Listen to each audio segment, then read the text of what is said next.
And we are live. Hey, Evan, I am abroad. I'm in Kansas City, staying at my in-laws here for the week. So I got a little place set up in the basement. I got some monitors, a stand desk.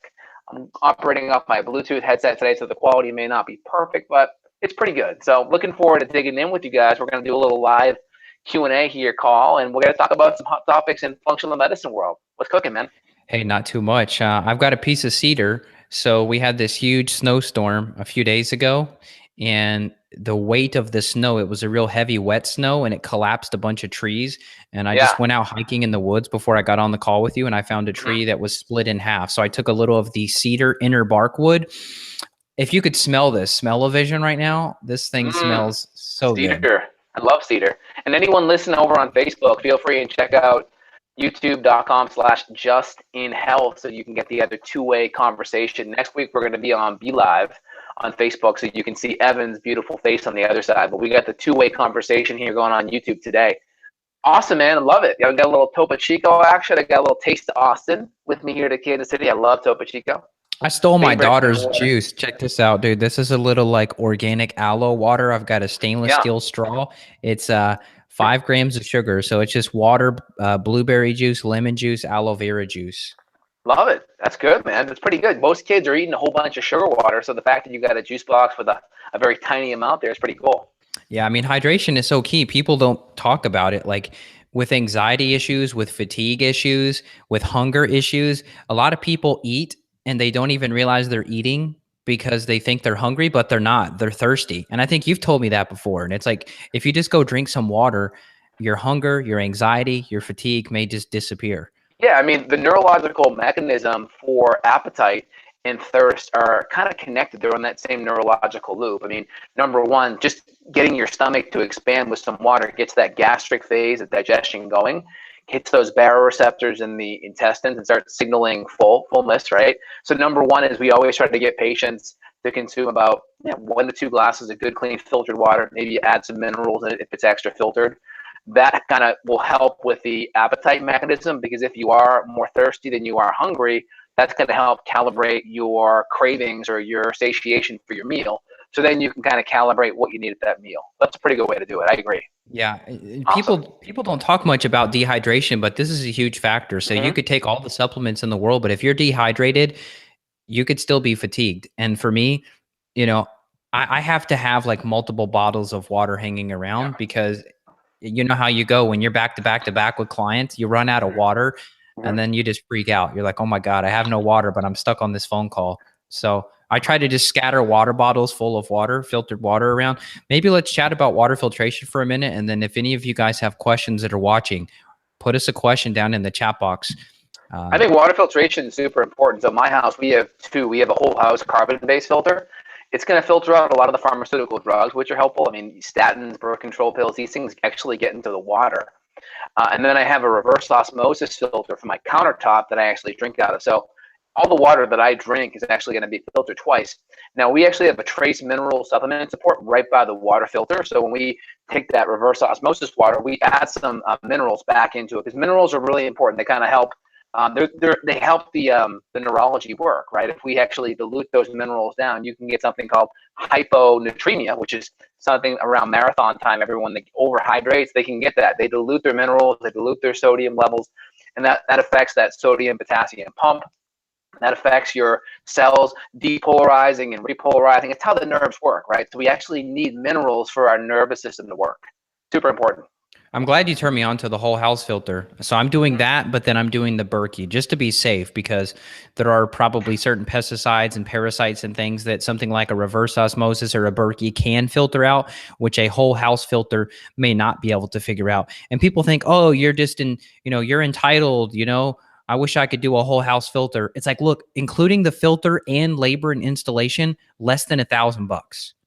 Yeah, I mean, I got my whole filter for $800. I think it was 300 or 400 for the countertop. But you got to just do the math on how much you save on your bottled water. If you do a lot of bottled water, I save a ton. I mean, I still do my mineral water Topo Chico just because I love the glass bottle. I'm not getting my estrogen pill, through all the plastics. And then number two, man, I just love that little kick. I mean, I was a big soda addict when I was younger. So this is kind of my fill, is I just need to do a really good sparkling mineral water, which is going to have a lot more minerals in it, a lot more nutrients in it, which is better. Matt was asking, what kind of trace minerals do you like? I think the salts are the best because it's more of a natural composition. There are companies that make trace minerals, but Yeah, I don't know about you, but I feel like you can't replicate nature. So a salt is always going to be better than a trace mineral I formulation. agree. I think Real Salt's a great brand.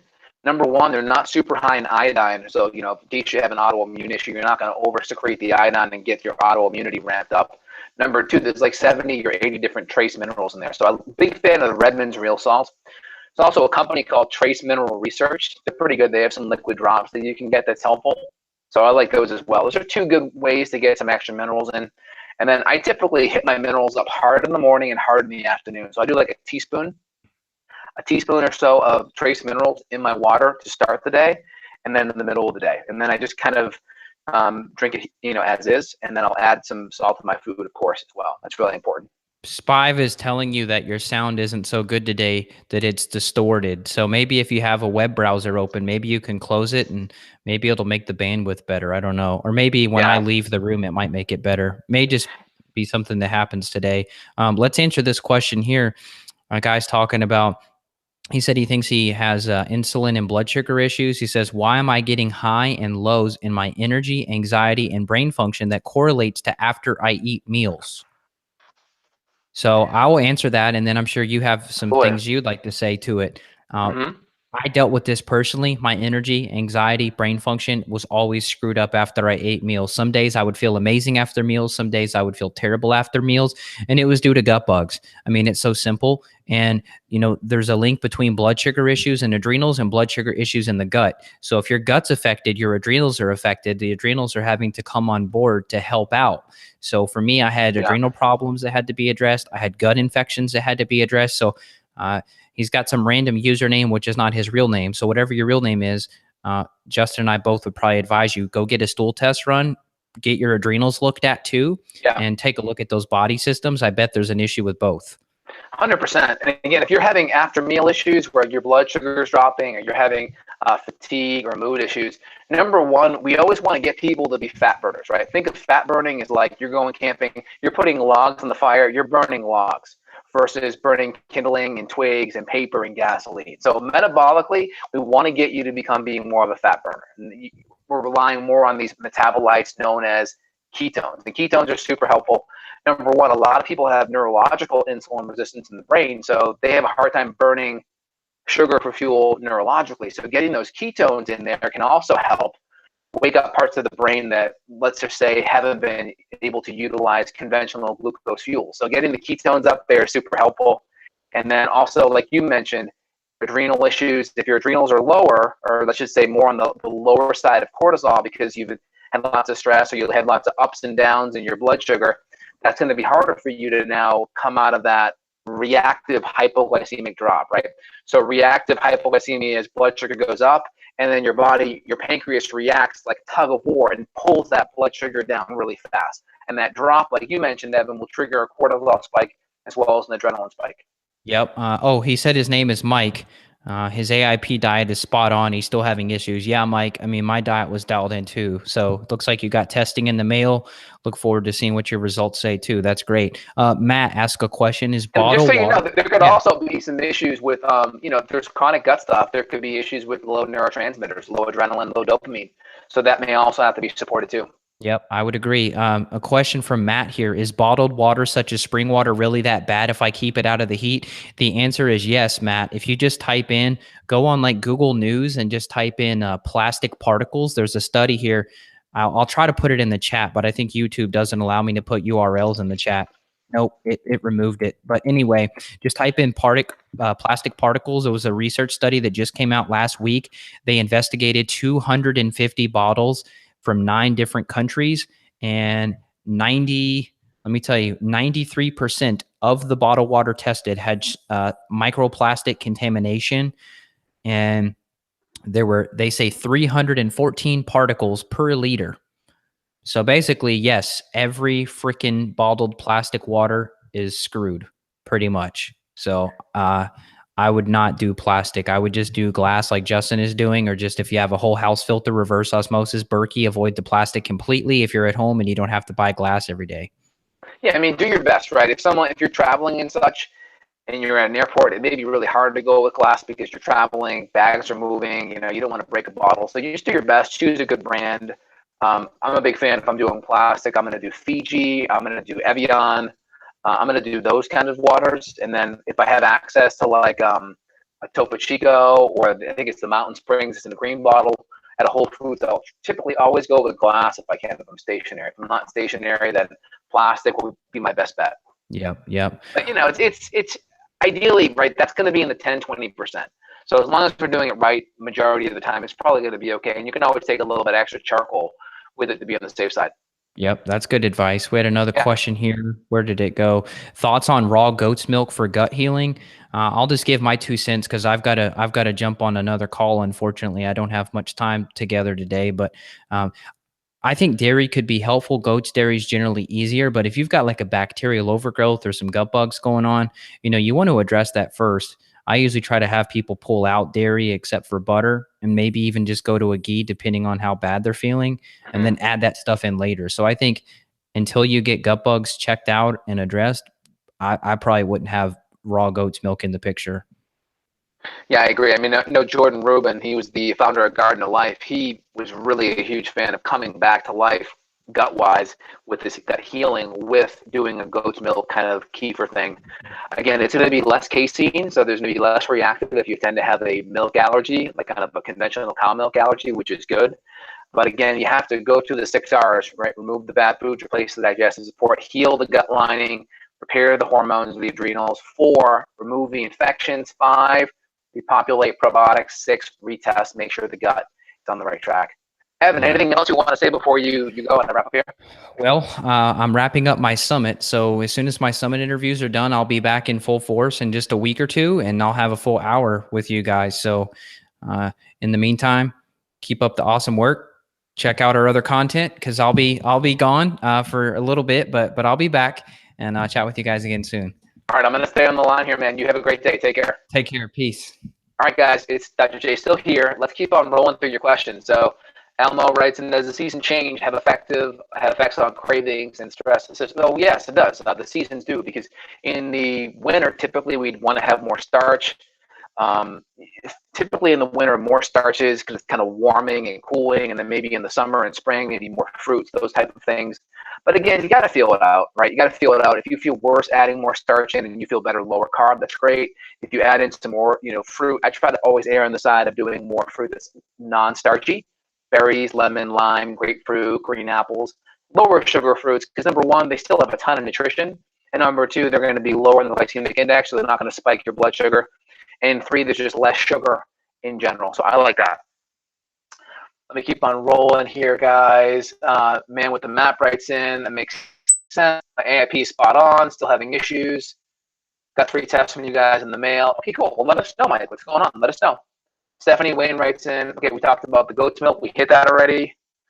Matt White writes in. I've noticed that utilizing carbs such as carrots and pumpkin only at the end of the day, I have less water, more aesthetically, which is great because of holding less muscle glycogen. It's a great question. A lot of people do better with their carbohydrates, with their starchy carbs at the end of the day. I think a lot of it has to do with the cortisol rhythm. Cortisol at the end of the day is at its lowest, and because at its lowest, we're more insulin sensitive, so we can manage insulin better.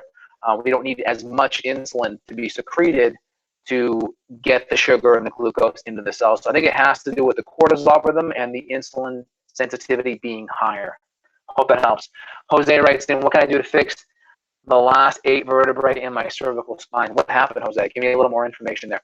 Jeff, how do I take activated charcoal and get back to taking herbs for H. pylori? I'm having a lot of swollen lymph in the neck, under my throat, and to get back on the herbs. So if you're having lymphatic stuff going on, number 1, ginger tea is going to be great. Ginger helps with the lymphatic system.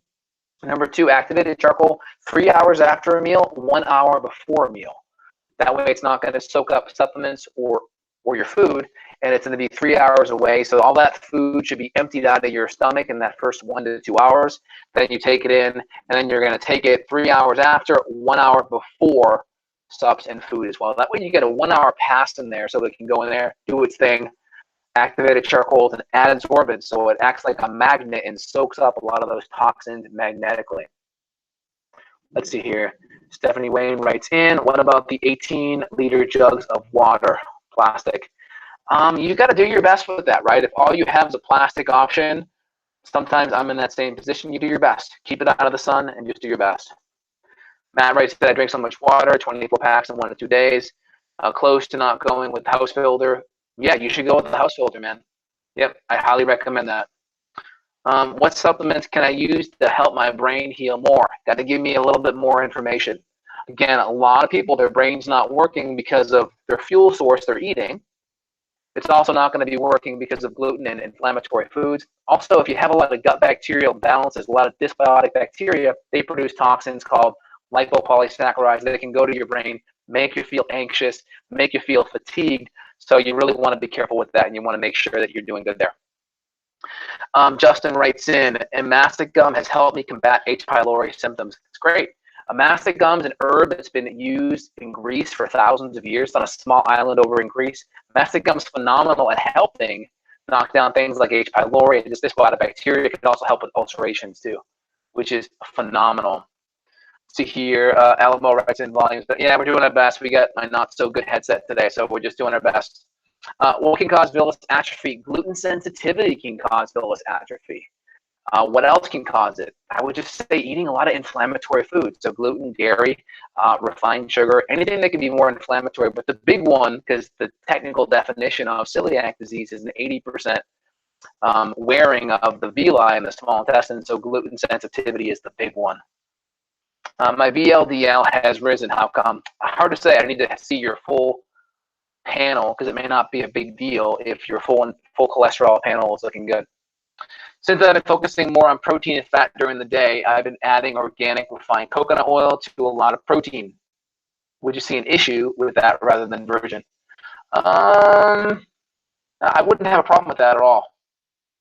Nope, I have no problem with you adding good quality coconut oil. A lot of people, as they're trying to go more ketogenic, meaning burn more fat for fuel, they tend to do better getting their fat levels higher and dropping the protein. So typically someone that's trying to be more of a fat burner, we're trying to get like a 60 to 80% level of fat intake, protein somewhere around 15, up to 25, I think is okay, it depends. Steve writes, or Jeff writes in, thank you so much. I take it for a few days off the herbs, taking the activated charcoal. Good. I think that's perfect. I would get the ginger tea in there, get some bone broth in there. Let's get the gut healing, get the lymph supported with some good ginger, and then you can start adding some of those herbs back in to help with the clearing and the killing. Perfect. Any other questions, guys? Feel free and let me know. Signing off this week. Sorry if the audio quality isn't great, but next week we'll be back to my really good mic. What's your go-to food travel? Say when driving 4 to 6 hours, canned foods, canned tuna, sardines.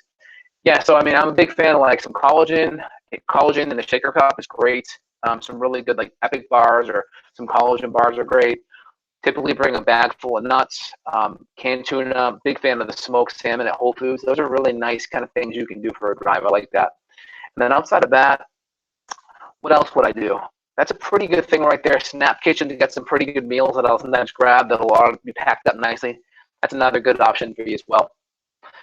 See, Jose writes in, fell off the skateboard, never went to the hospital, pretty much slept on a concussion, then after got hit with a bat on my right hand.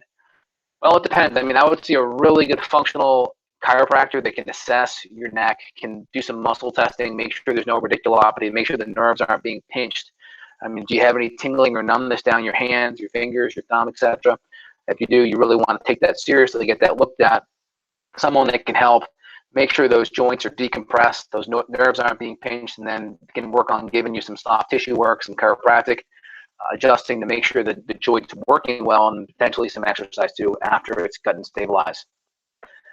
Matt White writes back in regarding coconut oil, there really isn't any issue with refined versus virgin. No, I'm not really a big deal with that. I mean, you're going to see the refined is going to smell or taste less like coconut, right? So if you have an issue with the coconut smell or taste, then you may want to go more refined.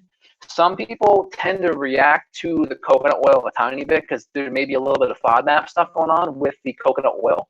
FODMAPs are these fermentable carbohydrates. So if you're having some issues with the coconut oil, regular coconut oil, the more refined may decrease some FODMAPs. Hope that helps there. See here. Did we hit it all up, guys? See here. Jose Valencia writes in, also never went to the hospital, and one of my brain arteries got clogged. Started weightlifting. That got messed up everywhere. I was on a verge of dying. Fixed scoliosis and okay, so there's a lot of stuff there. So you got to just see a really good functional chiropractor. Make sure you're dialed in. Again, if you're having an arterial issue, I mean, you got to go get evaluated by the ER ASAP. If that's the case, make sure you're good. Make sure you're dialed in. Again, anytime, Jose, we're dealing with some kind of that's that traumatic, you want to make sure we rule out all the real important acute stuff. Stephanie Wayne writes in, what's your take on improving copper excess or copper toxicity? Number one, just take a look at the high copper foods tend to also be high zinc foods, right? So let's just go pull up some high copper foods. All right, I'll do a list here for you. High copper foods. And you're going to see a lot of the high ones are also high zinc foods. This is interesting. So it's typically when you're getting exposed to a whole bunch of foods that are high in copper and don't have good zinc, that's where you're more at risk. But if you look at the high zinc foods, they're going to be oysters, beef, lamb, spinach, pumpkin seeds, right? And then if we look at the high copper foods, beef, sunflower seeds, almonds, dark chocolate, right? So I see more of the copper issues if you're doing a whole bunch of higher copper rich animal foods, plant foods. So your lentils, your seeds, your sunflower seeds, much higher in copper and less animal products, because the animal products are pretty darn high in zinc. Oysters, beef, lamb, spinach. I mean, lots and lots of good foods on the animal side that are going to have enough zinc and copper. So as long as you have the animal stuff in there, you're probably going to have enough zinc.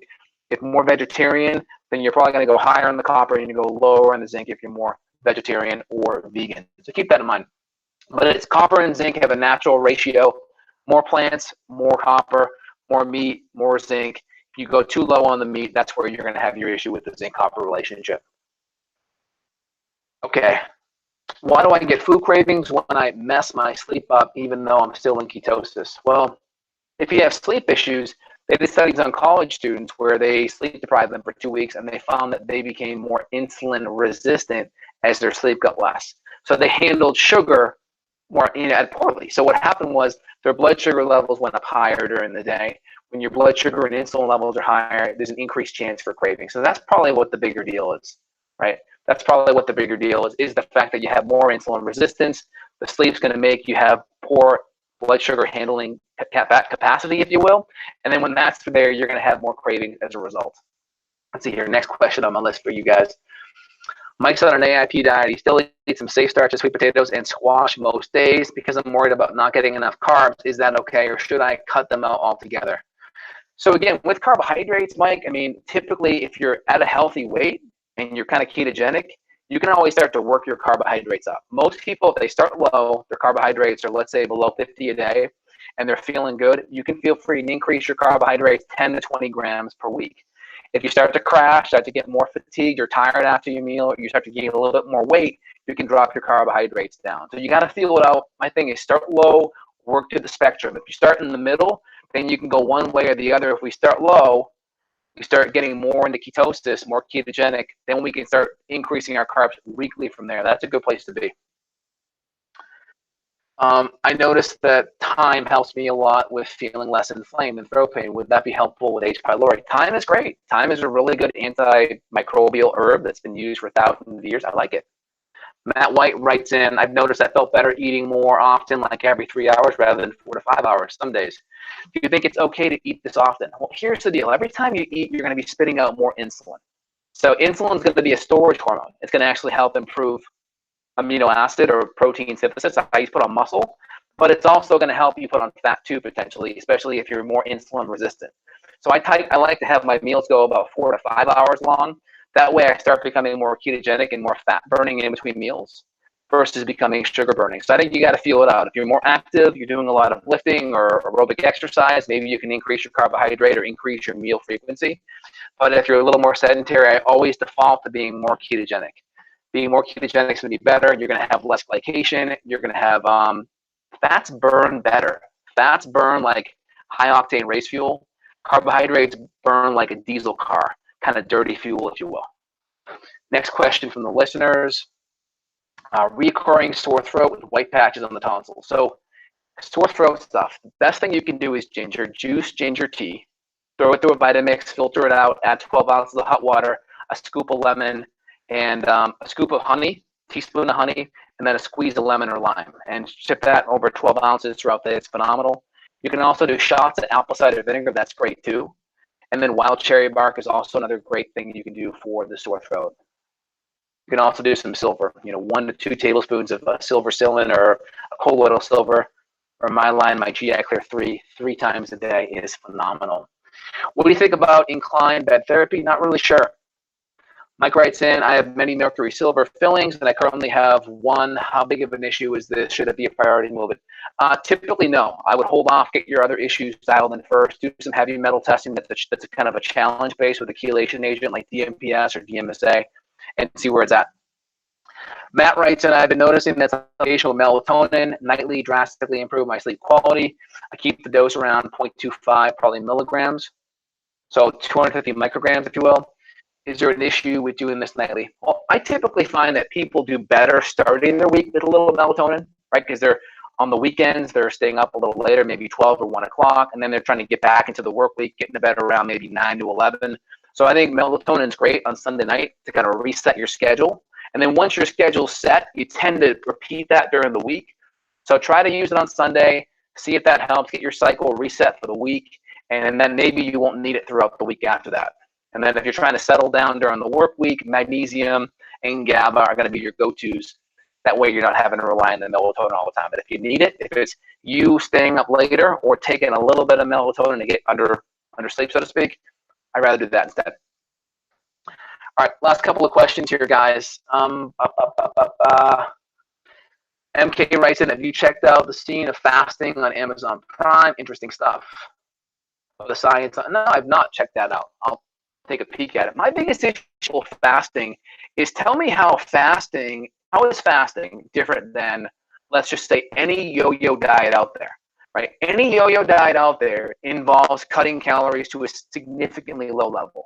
And the problem with that is metabolically, your body does turn down your metabolism and your thyroid because you have to do more with less. And I get the philosophy is, well, no, you're going to start telling your body that you're going to burn fat for fuel. I get that. The problem is you can't go to your body and say, burn 100% fat for fuel. You're not. Your body is going to start burning protein for fuel. And it's going to burn protein. How do we know? Because go look at any concentration camp victim from like World War II. Right? They're emaciated. They're not just skinny in the fat sense, but they're also skinny in the muscle sense. So just going and relying on a fasting protocol to burn fat, you're also going to burn muscle. Muscle is the most metabolically active tissue in the body. So you burn that muscle, you're also going to have a weakened metabolism as you come out of that fast. That's why the yo-yo diet phenomenon doesn't work. After you break your fast, you're going to weaken your metabolism by about 5 or 10%. So keep that in the back of your mind. Also, low-calorie diets also equal low thyroid hormone. Just go to Google, type in hypocaloric diet, and triiodothyronine levels. You're going to see a correlation. Low T3, that's your active thyroid hormone. Go lower with calories. Hope that helps, guys. So your last question of the day before I jump onto my lunch. Matt writes in, magnesium and cod liver oil before bed helps me get to sleep. That's phenomenal. Jeff writes in, could you put me on golden seal along with the herbs so I can get rid of the H. pylori? My GI Clear 4 has a very high amount of golden seal. That would be the one you'd want to look at.